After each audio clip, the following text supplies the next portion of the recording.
नमस्कार दोस्तों, आज मैं आपको बताऊंगा कि जब कभी आप इस स्थिति में हो कि आप ब्रांच नहीं जा पाए तो आप अपना लोन अकाउंट किस तरीके से बंद कर सकते हैं। ये चाहे किसी भी बैंक में हो आपका लोन अकाउंट। कई बार होता है कि हम रहते कहीं और है और हमने लोन पहले कहीं और ले रखा होता है। मान के चलिए आप रहते लखनऊ में लेकिन आपने लोन कभी बॉम्बे में कभी आप रहे हो और आपने बॉम्बे में लोन लिया हो या फिर आसपास ही कहीं लिया हो और हम अनरीचेबल हो यानी कि ब्रांच जाने की स्थिति में ना हो या फिर किसी वजह से कोई बीमारी की वजह से नहीं जा पा रहा हो। तो इस केस में आपको क्या करना है, देखिए लोन अकाउंट नंबर आपके पास होता है, आप उसके अंदर ऑनलाइन पेमेंट करें। जो लोन अकाउंट है जैसे मान के चलिए आपकी आउटस्टैंडिंग अभी 25,000 चल रही है तो आप 24,500 यानी कि लगभग उतनी अमाउंट पेमेंट कर दें। लेकिन आपके पेमेंट करने से क्या होगा कि आपका लोन अकाउंट बंद नहीं होगा, लोन अकाउंट ब्रांच में ही बंद होता है। लेकिन ये है कि आपकी जब आउटस्टैंडिंग कम रहेगी उसके बाद क्या करना है वो मैं आपको बताता हूँ।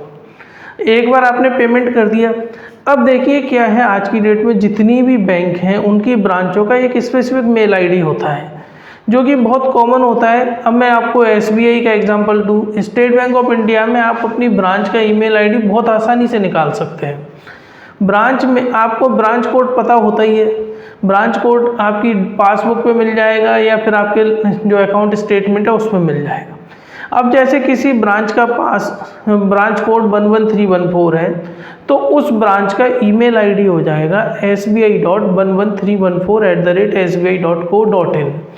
अब इसके अंदर मान के चलिए ब्रांच कोड किसी का 400 है तो इसके अंदर उसका हो जाएगा sbi.00400।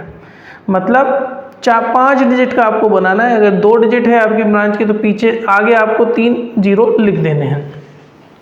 आपको ब्रांच का मेल आईडी मिल गया, आपने पेमेंट कर दिया। अब आपके लोन अकाउंट में जब मिनिमम आउटस्टैंडिंग थी 20 रुपये 50 रुपये तो आप क्या करें, अपने ब्रांच हेड को एक मेल लिख दें कि आपका लोन अकाउंट नंबर ये है जिसको आप क्लोज़ कराना चाहते हो और जो अगर यदि कुछ बकाया रहता है तो वो आपके सेविंग अकाउंट से काट लिया जाए।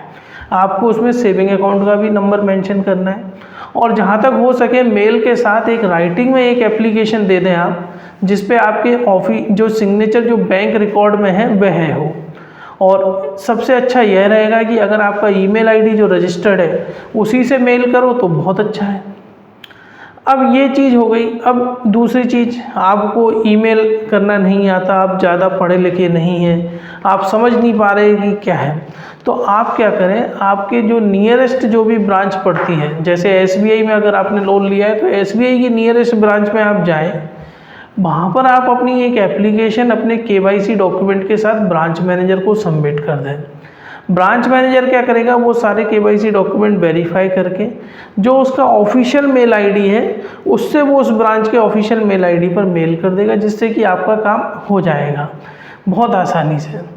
अगर मान के चलिए आप ब्रांच भी नहीं है आपके आसपास तो आप क्या करें, पेमेंट तो ऑनलाइन कर दें जो मिनिमम बैलेंस बचा है, फिर आप राइटिंग में एक एप्लीकेशन लिखें और जिस ब्रांच में आपका अकाउंट था वहाँ पर आप बाय कोरियर या बाय स्पीड पोस्ट से पोस्ट करें तो जिससे आपकी प्रॉब्लम सॉल्व हो जाएगी। तो फ्रेंड्स, मुझे पूरी उम्मीद है कि अब आपको समझ में आ गया होगा कि किस तरीके से आपका लोन अकाउंट आपको बंद कराना है अगर आप ब्रांच नहीं पहुंच पाते। प्लीज़ मेरा वीडियो आप अपने व्हाट्सएप ग्रुप पे शेयर करें, हो सकता है ये जानकारी किसी और के काम आ जाए। थैंक यू और मेरा चैनल ज़रूर सब्सक्राइब करवा लें। Thank you friends.